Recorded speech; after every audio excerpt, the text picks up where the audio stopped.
മലമേലെ എൻ്റെ സന്നിധാനം, ഇങ്ങിവിടെ താഴ്വരയിൽ എന്നേകാന്ത സഞ്ചാരം.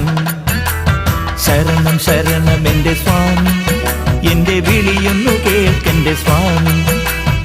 ഇരുമുടിയേൽക്കൂ സ്വാമി, എൻ്റെ പാദങ്ങൾ നോവുകയല്ലേ.